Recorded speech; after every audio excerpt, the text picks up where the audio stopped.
G'day everyone, welcome to this week's instalment of my floss tubing experience. We are back to weekly videos for me on a Monday afternoon, for most of you in the Northern Hemisphere on a Sunday evening. Short and sweet and more frequent is the plan of attack. I don't have a lot to share this week. I am midway between my lucky dip drawings. We'll figure out how we explain all of this as time goes on. But this week there won't be a drawing. This is just what's happened in the first week and the plans for next week. And then the next video next week we will draw out some more balls then. So that introductory video was actually on a Tuesday, so this isn't a true 7 days. So I've got 3 projects to share, of which one of them is abysmal. What did I do? I drew the balls out on the Monday and I didn't stitch. Sorry, I drew the balls out on Tuesday, but I didn't stitch till Friday. And I also changed around the order that they came out. As I pulled the balls out, I wrote them in my on my page, but the first one that came out was the Prairie Schooler, and at that point I didn't have the fabric, and the last one that came out was Orchard Valley Quilting Bee. Okay, so that was the first and the last. The second ball that came out was Orchard Valley Quilting Bee as well, so I swapped the Prairie Schooler and the last Orchard Valley Quilting Bee over so that I could do 4 days in a row. That's 4 on Orchard Valley Quilting Bee. I did 1 day of 4, and I kind of thought, well, if I'm going to have a project that I'm doing bugger all on, it might as well be that and not something new, and then I would kick myself that I've really wasted time. So as it happens, so one of day of 4 on Orchard Valley Quilting Bee by Little House Needleworks, which I think I'm doing on the called for fabric and certainly the called for threads, but I'm not sure about fabric and I don't have that right piece of paper with me. So we are working in this square here. When I showed it to you last, I had just started one corner of the upper story, so I've got the complete upper story and the first line of colour for the roof. So there's a dark line to go around that, and then a chimney filling in, and the windows and the doors. There isn't a heap. The next time this comes up, I'd like to hope in the 2 days I could get this block at least finished.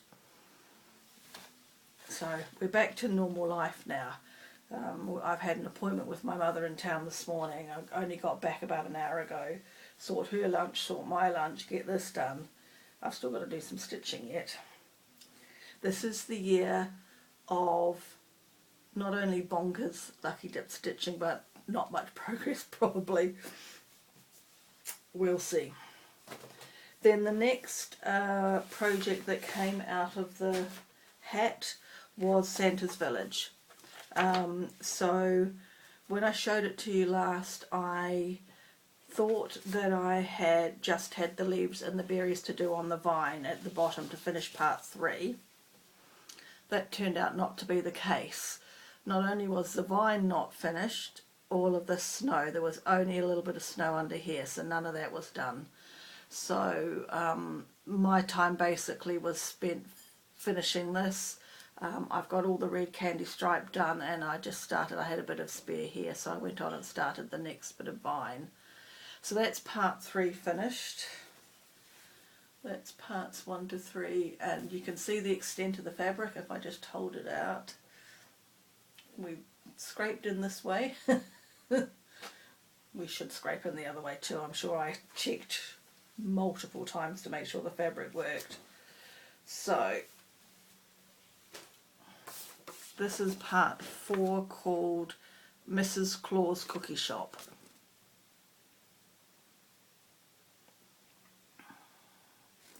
So that's the one I'll be working on for the foreseeable future. No, well, it will be, because it'll only get worked on whenever Santa's Village gets pulled, or it becomes the focus month, which I think is April. It'll be the focus piece in April. I know it'll. I got one of the people last week went, I'm so confused. It'll all become clearer, and I make silly rules, and you know, I make it harder than it needs to be. Alright, the next project was a new start by me. This is the first new start I've had since July of last year, I realised when I wrote it down on my list.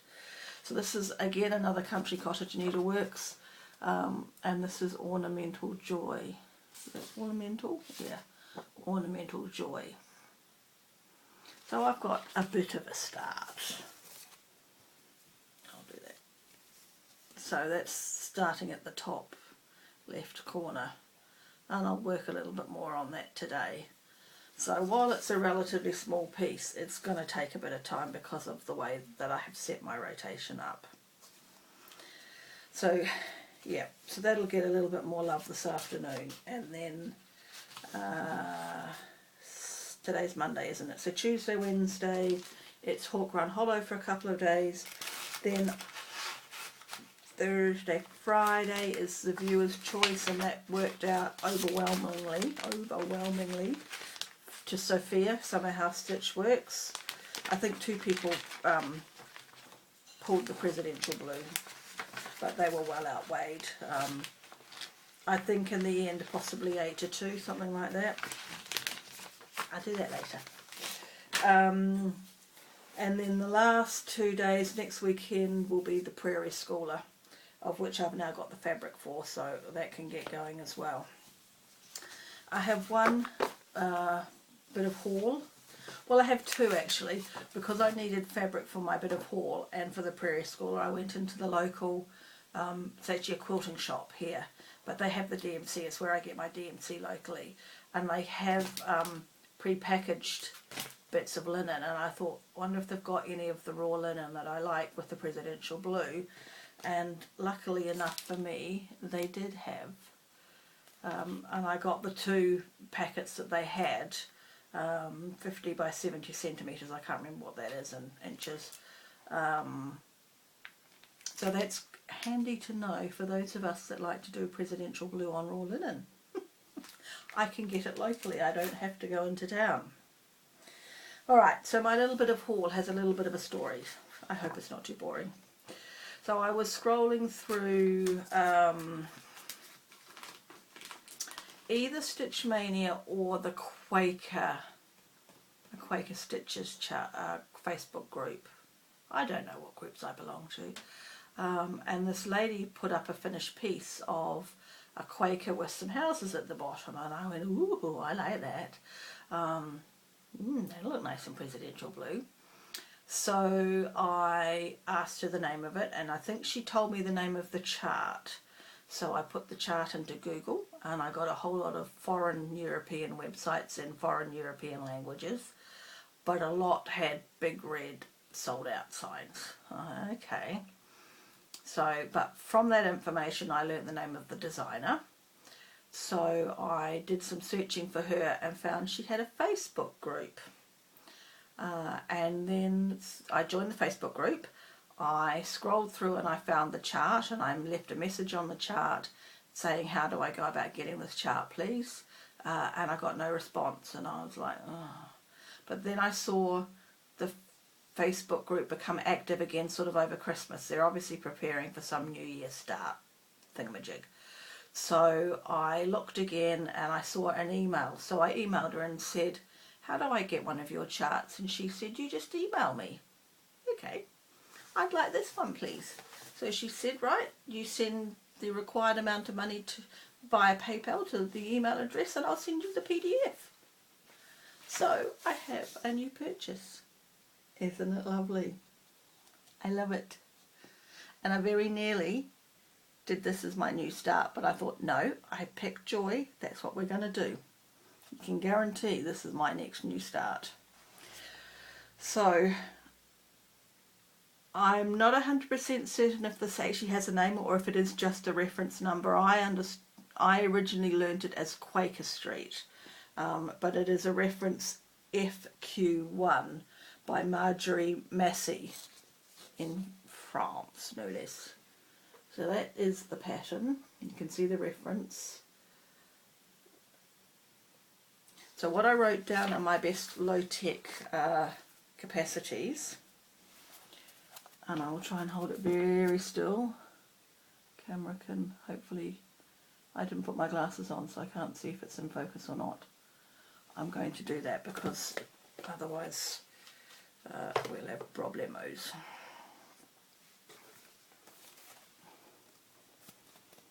Okay, so you can see the name of the Facebook group at the top. It's not a closed group, so you can join it quite easily. And then if you scroll through her photos, you will see all the charts that she has. And I have a feeling that they are all available as PDFs. So once you pick something that you like, you send the required amount of euros to her email via PayPal, and she sends you the PDF. And you need to remember to quote the reference on the chart, and it is quite clear to do. So like this one has the reference down here. It's very easy. This was 13 euros, which when I converted it through PayPal to New Zealand dollars, I was like, wow, that much for a PDF. But I love it. So, Presidential Blue on Raw Linen coming up the next time it's drawn out of the hat. I might have to rig the hat to all new starts. So, at 12 minutes, I think that's me done. I have an order in with Kit & Stitcher for some charts, but none of them are, I didn't fully kit any because it's not so easy to do that through her website. So later in the month I'll probably do a 1, 2, 3 stitch order and make sure that at least one of those charts that I order is fully kitted when it arrives to me. And that's about it. I think I've said what's on for next week, and yeah, that's it. I hope you enjoy the ride of this bonkers stitching. I'm trying to think if someone asked me anything last week that I needed to respond to. I did respond to most people anyway. So yeah, so the upshot is I'm back to weekly on a Monday afternoon here in New Zealand, but I'm only drawing the projects out every fortnight, so I only know in a fortnight in advance what I'm stitching, and then we just stitch for a couple of days at a time. Anyway, alright, I'm going to go make sure that this is recorded okay, and I will catch you next week for this week's progress and a new set of projects. Thanks everyone, bye.